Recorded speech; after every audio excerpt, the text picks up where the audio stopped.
नमस्कार दोस्तों, स्वागत है आपका जीएस जोन में। दोस्तों 2024 की प्रारंभिक परीक्षा की तैयारी के क्रम में हम लोगों ने 2023 के प्रश्नों को देखा था। एक एक प्रश्न के माध्यम से हम एक एक टॉपिक की तरफ आपको इंडिकेट कर रहे हैं कहाँ पर आयोग सबसे ज्यादा सवाल उठाता है। तो उसी क्रम में आज ये पार्ट 2 है और पार्ट 2 का जो 41 से लेकर के 60 क्वेश्चन आज हम लोग करेंगे। तो चलिए शुरू करते हैं आज इस सेशन को। 41 नंबर का जो क्वेश्चन है वो संयुक्त प्रांत किसान सभा को लेकर के है।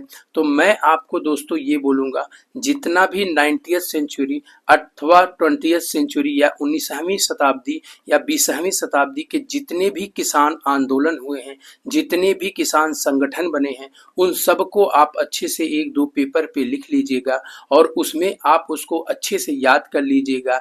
ध्यान रखिएगा इस बात का कि दो बातों का ध्यान रखिएगा। एक तो नेतृत्वकर्ता का नाम आप जरूर याद रखिए, लेकिन उसके साथ अगर कोई असिस्टेंट भी हैं यानी उनके साथ मिलकर के उसको स्थापित किए हैं, सभा को बनाए हैं, तो उनका भी नाम याद रखिएगा, जैसे कि इस सवाल को पूछा गया है।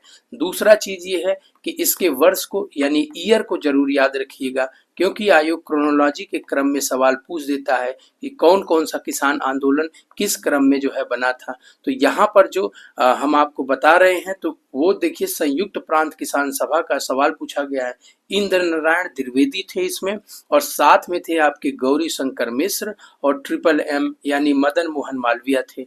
इसके साथ साथ दोस्तों मैं ये बोलूंगा, जब आप 90वीं सेंचुरी के जितने भी किसान आंदोलन हुए हैं उनको आप पढ़िएगा तो उसमें नील आंदोलन है, जैसे पामना आंदोलन है और दक्कन का विद्रोह है। तो ये इनका एक अलग लिस्ट बना लीजिएगा और बढ़िया से इसको याद कर लीजिएगा। 20th में आपका चंपारण है, एका है, मोपला है और इसके बाद बारदोली का है, फिर अवध में किसान सभा जितना हुआ था वो है, फिर जो सहजानंद सरस्वती के नेतृत्व में किसान संगठन बनाया गया था उस सब के बारे में ढंग से थोड़ा सा आप देख लीजिएगा। साथ ही साथ आप 19वीं और 20वीं सदी के जितने जनजातीय आंदोलन हुए हैं, जो जनजातीय आंदोलन हुए हैं उनको भी आप ध्यान रखिएगा, क्योंकि आयोग जनजातीय आंदोलन से भी पूछता है, जैसे कुका आंदोलन, कोल आंदोलन, अहोम आंदोलन, भील है, खोंड है, पाइका है, बहुत सारे ऐसे आंदोलन हैं। इनका नेतृत्वकर्ता कौन था और इसको जो है क्या क्या इसकी डिमांड थी और किस क्षेत्र में, खास करके जो है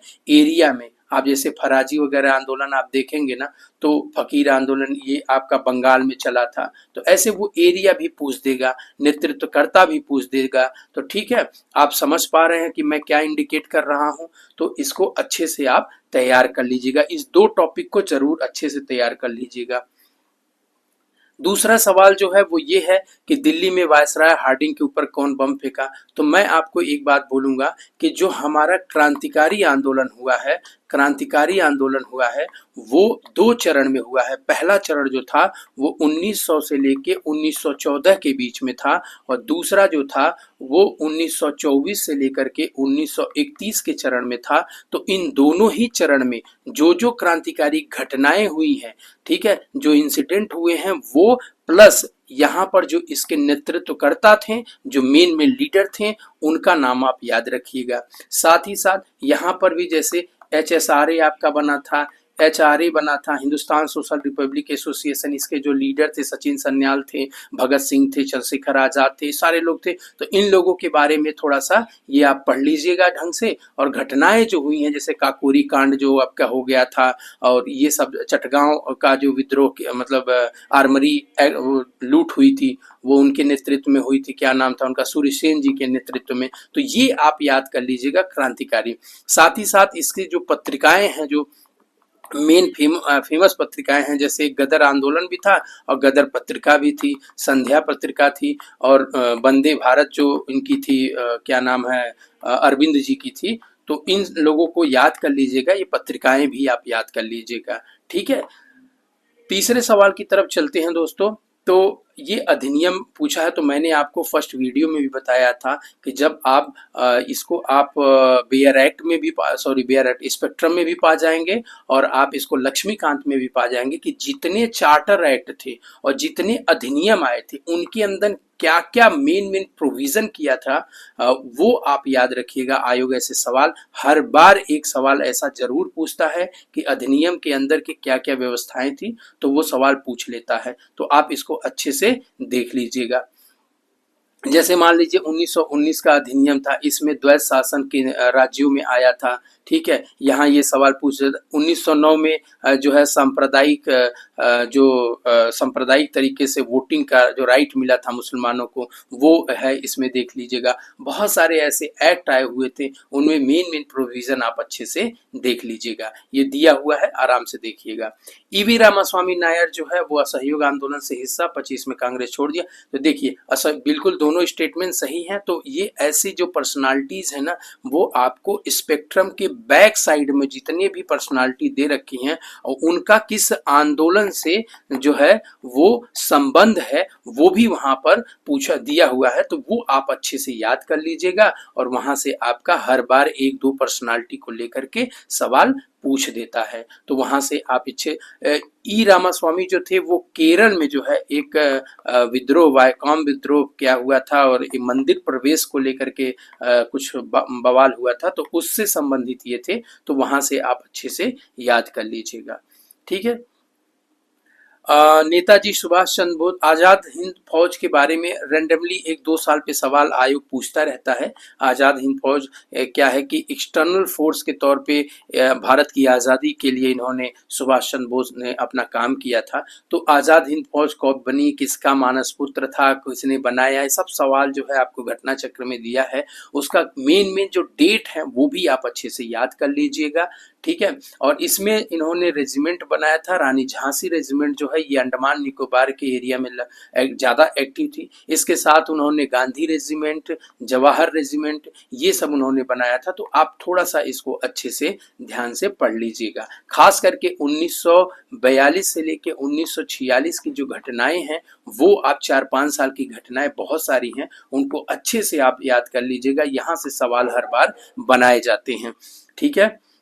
46 नंबर में है सवाल आपका 1857 की क्रांति में। ये पिछले भी हम बता दिए थे कि जहां जहां ये आंदोलन हुआ है वहां के जो मेन लीडर थे और उसको जो सप्रेस करने वाले, उसको जो दमन करने वाले जो आपके ब्रिटिश जो ऑफिसर थे, उन ब्रिटिश ऑफिसर का भी नाम याद रखिएगा। जैसे आपका जो हजरत महल जी हैं ये लखनऊ में थी। ठीक है। कुंवर सिंह आरा में थे। नाना साहब जो है वो कानपुर में थे। खान बहादुर खान जो है वो बरेली में थे। तो इन लोगों को कौन कौन दमन किया इस आंदोलन को, तो वो भी आप जरूर याद रखिएगा। ठीक है। 47 नंबर का सवाल देखते हैं। तो हाँ, कालक्रम यानी क्रोनोलॉजिकल आर्डर आयोग बहुत बार पूछता है। मैं बार बार आपसे ये बोलूंगा, इसीलिए जब मॉडर्न इंडिया आप पढ़िए तो एक क्रम में पढ़िएगा, क्योंकि इस क्रम में अगर आप पढ़े रहेंगे तो आपको घटनाएं याद रहेंगी कि कब कौन सी घटना घटी है। और आयोग थोड़ा सा आपके साथ खेल जाता है, इस बात का भी ध्यान रखिएगा। 2 तो आसान दे देगा, लेकिन ये जो 2 हैं इनमें थोड़ा सा कंफ्यूजन आपको बनाने की कोशिश करता है। जैसे इसी सवाल में देख लीजिए, होम रूल आंदोलन जो चला था वो 1916 में चलाया गया था। एनी बेसेंट जी और तिलक जी के द्वारा चलाया गया था अपने अपने क्षेत्र में। ठीक है। दूसरा जो आंदोलन आप खिलाफत आंदोलन देख रहे हैं ये चला था आपका 1919 में, और ये जलियांवाला बाग कांड जो हुआ था ये भी 1919 में ही हुआ था। लेकिन जलियांवाला बाग कांड इतना फेमस है कि आपको अपेक्षा रखी जाती है कि आप इसका डेट भी याद रखेंगे। 13 अप्रैल 1919 को ये कांड हुआ था, जबकि खिलाफत आंदोलन जो है वो आपका हुआ था सितंबर माह में। तो ये आप अच्छे से ध्यान रखिए। मोपला विद्रोह जो है वो आपका हुआ था 21 में, 1921 में। तो सबसे लास्ट में पूछा है तो ये मोपला हो जाएगा। इसलिए कालक्रम के क्रम से आप बहुत अच्छे से इसको देख लीजिएगा। 48 नंबर का है कौन सी महिला स्वतंत्रता सेनानी। तो आप जब हमने बताया था क्रांतिकारी आंदोलन में, देखिए महिलाओं की भूमिका दो स्ट्रीम में हुई है, दो धाराओं में ये महिलाएं बटी हैं। पहली क्रांतिकारी महिलाएं हैं और दूसरी जो आजादी में अन्य सामान्य तरीके से लड़ी हैं, चाहे वो कांग्रेस में सम्मिलित हों जैसे सरोजनी नायडू, एनी बेसेंट, अरुणा आसफ अली और बहुत सारी हैं, ये लोग रही हैं। तो इन लोगों को भी आपको याद रखना है। उषा मेहता भी हैं, आपका रेडियो प्रसारण करती थी। और साथ में ये जो है क्रांतिकारी महिलाएं, इनको आप अच्छे से याद रखिए। आयोग आपसे अपेक्षा रखता है इस बात का, तो याद रखिए। जैसे क्रांतिकारी आंदोलन में भारतीय क्रांति की जो जननी है वो मैडम भीखाजी रुस्तम कामा जी रही हैं। इसके बाद जो चटगांव आपका विद्रोह हुआ था ना सूर्यसेन के नेतृत्व में, इसमें भी एक महिला थी, उनका नाम था प्रीति लता। जी हाँ, प्रीति लता नाम था उनका, प्रीति लता वाडेकर ऐसे करके थी, तो उनका नाम है। और यहाँ पर जो सवाल पूछा है स्वतंत्रता संग्राम में, ये शांति घोष जो है इनकी एक और मित्र थी, सुनीति चौधरी थी। सुनीति चौधरी, इन दोनों लोगों ने मिल करके एक जिलाधिकारी की हत्या कर दिया था गोली मार करके, तो वो इसलिए इम्पोर्टेंट हो जाता है। ठीक है, तो आपको ऐसी महिलाओं के लिए भी याद रखना है। 1857 की क्रांति में जो महिलाओं की भूमिका रही है वो भी याद रखिए। इसमें झलकारी बाई भी थी, आपकी हजरत बेगम महल थी, रानी लक्ष्मीबाई थी, तो बहुत सारी लोगों का योगदान है, तो वो भी आप याद रखिएगा। नेक्स्ट सवाल पे चलते हैं। ये ज्योग्राफी से सवाल उठाया गया है। तो देखिए नदियां जितनी है ना, उन नदियों को आप उत्तर भारत और दक्षिण भारत दोनों ही नदियों को आप याद रखिएगा। खास करके आयोग जो है वो प्रायद्वीपीय नदी का बारे में बहुत ज्यादा पूछता है। प्रायद्वीपीय नदियों में मेन है आपकी गोदावरी है, आपकी कृष्णा है, कावेरी है। तो इन नदियों से जो है सीधे वो सवाल पूछता है, इनके ट्रिब्यूटरी कौन सी हैं, राइट डायरेक्शन में, लेफ्ट डायरेक्शन में, ये शुरू कहाँ से होती हैं, यानी इनका उद्गम स्थल कहाँ है, और मुहाना अपना यानी वो डेल्टा कहाँ बनाती हैं, ये है। और बाकी जो वेस्ट की तरफ जाने वाली हैं जैसे तापी और नर्मदा, ये अपना जहाँ एस्चुरी बनाती हैं, कहाँ से ये निकलती हैं, सारी चीजें आप अच्छे से पढ़ लीजिएगा। तो नदी वाले सेक्शन से हर बार 2 सवाल 3 सवाल आयोग ज्योग्राफी वाले सेक्शन में पूछ देता है। तो यहाँ पर देखिए सब चीज तो सही है, गोदावरी है, मालप्रभा है, कृष्णा हेमावती है, प्राणहिता जो है महानदी की सहायक नदी नहीं है, इसको आप अच्छे से देख लीजिएगा। ये उत्तर भारत की नदियां पूछ दिया है, तो आपको हमने एक पेरियार बुक बताया था, उसी बुक के फ्रंट पेज पे ही आप देखेंगे तो ये चीज मिल जाएगा कि ये अलकनंदा नदी आ रही है और यहाँ पर भागीरथी है, और जहाँ मिल रही है वो देवप्रयाग कहलाता है। फिर यहाँ मंदाकिनी है, और यहाँ जिसमें मिल रही है ये रुद्रप्रयाग। पिंडार नदी आती है तो यहाँ कर्णप्रयाग, और उसके बाद धौली गंगा जहाँ आती है ये विष्णुप्रयाग। तो आप ऐसे इस क्रम में अच्छे से जैसे हम याद किए हैं वैसे आप भी याद कर लीजिएगा, तो कभी आपका सवाल गलत नहीं होगा। अगला सवाल लेटेराइट मिट्टी से, तो ये बात आप ध्यान रखिए कि पूरे इंडिया में जितने भी प्रकार की मिट्टियां हैं उन मिट्टियों को आप अच्छे से याद कर लीजिएगा कि कौन सी मिट्टी कहाँ पाई जाती है, इसका मेन कैरेक्टरिस्टिक क्या है। ठीक है, तो जैसे ब्लैक सॉइल के बारे में बहुत बार आयोग पूछ चुका है, जिसको रेगूर मृदा भी कहते हैं। काली मृदा होती है जो बहुत चपटी हो जाती है सूखने के बाद, इसमें चपटापन आ जाता है और दरारें पड़ जाती हैं। दूसरी चीज ये है कि ये कपास की खेती के लिए बहुत ज्यादा फेमस है, इसीलिए आप देखते होंगे कि टॉप में आपका या तो महाराष्ट्र या तो गुजरात आपके कपास उत्पादन में होता है, क्योंकि यहाँ ब्लैक सॉइल बेसाल्ट लावा के क्षरण के बाद ये मिट्टी बनती है, और इसीलिए इसमें जो है और इसमें नाइट्रोजन, चूना, पोटास जैविक पदार्थों की कमी होती है। ठीक है, तो ये आप ध्यान रखिएगा। तो ये बार बार पूछता रहता है कि भैया नाइट्रोजन, चूना, पोटास, फला ढका की क्या कमी होती है या अधिकता होती है। तो इन मिट्टियों को जब आप पढ़ेंगे तो ये देखिए आपका जलोढ़ मृदा है, ये रेड मृदा है। ये जो आपका सवाल पूछा है लेटराइट मृदा से पूछा, और लेटराइट मृदा जो होती है वो जहां पर सबसे ज्यादा वर्षा होती है वहीं पर ये होती है, और इसमें लोहा की मात्रा सबसे ज्यादा पाई जाती है। तो यहाँ पे लौह ऑक्साइड और एल्युमिनियम पाया जाता है, ज्यादा कमी नहीं होती, इसलिए ये स्टेटमेंट गलत हो गया, एक ही स्टेटमेंट सही होगा। तो मैं आशा करता हूं कि आप पूरी मिट्टियां 5-6 प्रकार की जो हैं उनको आप अच्छे से पढ़ लीजिएगा। 52 सेकंड नंबर है, 52 का है पराबैंगनी विकिरण ओजोन क्षरण। तो आपको मैं बता दूं कि ये एक क्रम में आपको याद रखना है कि भैया ये क्षोभ मंडल होता है, इसके बाद ये जो है आपका समताप मंडल होता है, फिर मध्य मंडल होता है, फिर आयन मंडल होता है और फिर बहिर्मंडल होता है। और इनमें क्या क्या चीज, जैसे आयन मंडल में आपकी जितनी भी रेडियो एक्टिविटी है वो सब यहाँ पाई जाती हैं, समताप मंडल में आपका ओजोन पाया जाता है, और ये क्षोभ मंडल जो है इसमें समस्त मौसमी घटनाएं, वर्षा, बादल, ये सब पाए जाते हैं। तो आप इनको अच्छे से याद कर लीजिएगा, आपका सवाल गलत नहीं होने पाएगा। देखिए फिर से नदियों के बारे में सवाल, उद्गम स्थल पूछा है और सामान्य नदी जो फेमस नदी है उनका पूछा है, तो आप अच्छे से इसको देख लीजिएगा।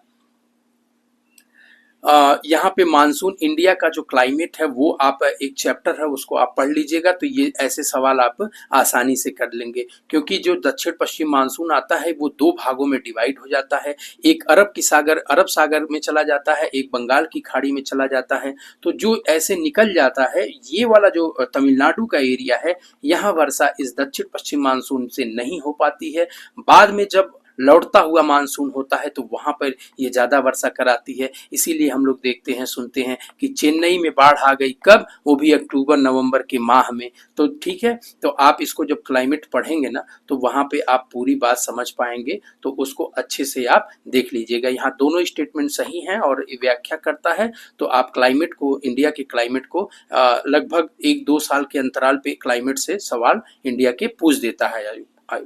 ठीक है, 55 नंबर के क्वेश्चन पे देखते हैं। रामगंगा नदी, फिर से वही पूछ दिया, कन्नौज के पास मिलती है, बिल्कुल ये गंगा की सहायक नदी भी है।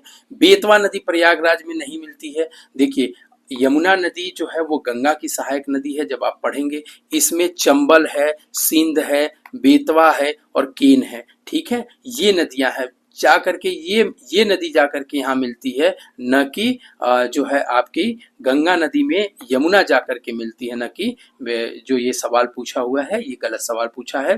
तो आप ध्यान से इसको कर लीजिएगा और ये याद रखिएगा कि कौन सी नदी कहाँ जाके, खास करके उत्तर प्रदेश में अगर कोई कहीं नदी मिल रही है, चूंकि आप उत्तर प्रदेश का जो है पेपर दे रहे हैं, इसलिए आपसे अपेक्षा रखी जाती है कि आप उस पॉइंट को भी याद रखेंगे। चंद्रप्रभा वन्य जीव अभ्यारण्य उत्तर प्रदेश के चंदौली में है। तो मैं आपको ये कहूंगा कि पूरे देश में जितने भी अभ्यारण्य हैं उन सब को आप अच्छे से मैप पे लोकेट करते हुए आप देख लीजिए, क्योंकि आयोग बार बार एक तरफ अभ्यारण्य दे देगा और दूसरे तरफ आपको वो राज्य दे देगा और मैच कराने को दे देगा। तो आप अगर अच्छे से नहीं पढ़ेंगे तो आप गलत सवाल कर देंगे, इसलिए इसको 1-2 पेपर में बना करके अच्छे से ले लीजिएगा। और यूपी का, खास करके यूपी के जितने भी हैं उनको भी अच्छे से आप मैप पे लोकेट करके याद कर लीजिएगा। ठीक है, कौन सा दर्रा है, हर बार सवाल आपका पूछा जाता है। ये उत्तर के जितने भी दर्रे हैं इन दर्रों को याद रखिए, जैसे आपका जोजिला दर्रा हो गया, बुर्जिला दर्रा हो गया, कराकुम हो गया, उसके बाद नीति, माना, धर्मा, बाड़ा, लाचा, रोहतांग, जितने भी दर्रे हैं इनको आप एक मैप पे बढ़िया एलोकेट करिए। हम टेलीग्राम चैनल पे भी आपको सेंड किए हैं और सेंड करते रहेंगे, और अच्छे से उसको आप देख लीजिएगा। प्लस नॉर्थ ईस्ट में जितने हैं, दीफू है आपका, लेपचांग, पता नहीं क्या क्या करके है, तो वो सब आप लोग देख लीजिएगा, अच्छे से याद कर लीजिएगा एक मैप पे। ठीक है, शिव समुद्रम कल्पक्कम, ये भी आप याद रखिएगा, ये जल शक्ति एवं नाभिकीय ऊर्जा यानी hydro power and nuclear energy की बात करता है। तो जितने भी न्यूक्लियर एनर्जी पार्ट्स जो बनाए गए हैं वो आप याद रख लीजिएगा, जैसे यहाँ रावत भाटा है राजस्थान में, नरौरा अपने यूपी में है, कैगा जो है वो आपका कर्नाटक में है, कल्पक्कम है, ककरापार है, इन सबको आप मैप पे लोकेट करिए और अच्छे से याद कर लीजिएगा। ठीक है, और यहाँ पर सवाल आप गलत नहीं कर पाएंगे। 59 नंबर का जो सवाल है वो भौगोलिक क्षेत्र से, तो ये देखिएगा फॉरेस्ट रिपोर्ट आती है हर 2 वर्ष पे लगभग आ जाती है, तो वो फॉरेस्ट रिपोर्ट में जो डाटा दिया है उसको आप इस्तेमाल करेंगे, फर्जी का डाटा कोई भी आप इस्तेमाल नहीं करेंगे। ठीक है, अपने यूज में नहीं लाएंगे। तो जो फॉरेस्ट रिपोर्ट कहती है वो लगभग 9.2% पूरा वनावरण और वृक्षावरण यानी फॉरेस्ट कवर जो टोटल है वो यूपी में है, तो आप इसको भी ध्यान से देख लीजिएगा। और साथ में मैं ये बोलूंगा कि टॉप 3 स्टेट जिले जितने हैं टॉप 3 में, उनको याद रखिएगा कि कौन से वनावरण में टॉप 3 हैं और कौन से जो वनावरण में सबसे कम वाले वनावरण वाले जिले हैं उनको भी आप अच्छे से याद कर लीजिएगा। ये जो क्वेश्चन है वो रिपीटेड क्वेश्चन है, इसीलिए मैं बार बार आपसे कहता हूं कि PYQ को जब आप करेंगे तो मैक्सिमम क्वेश्चन आपको रिपीटेड मिल जाएगा। तो यहाँ इगारका जो है वो चीन में नहीं है बल्कि वो रसिया में है, और रसिया में ये है, और बाकी का मांटेविडियो उरुग्वे में है, जकार्ता इंडोनेशिया में है, रॉटरडम जो है नीदरलैंड में है, और ये देख लीजिएगा। तो आज हम लोग 20 सवाल से 20 टॉपिक को तैयार करेंगे, तो आप लोग इसको एक बार रिवीजन करिए और इस टॉपिक को तैयार करिए। और हमारी इस वीडियो को देखने के लिए धन्यवाद, और साथ में आप लोग GS जोन को सब्सक्राइब करते रहिए दोस्तों, थोड़ा प्यार देते रहिए, सहयोग देते रहिए, और हमारी इस वीडियो को देखने के लिए धन्यवाद।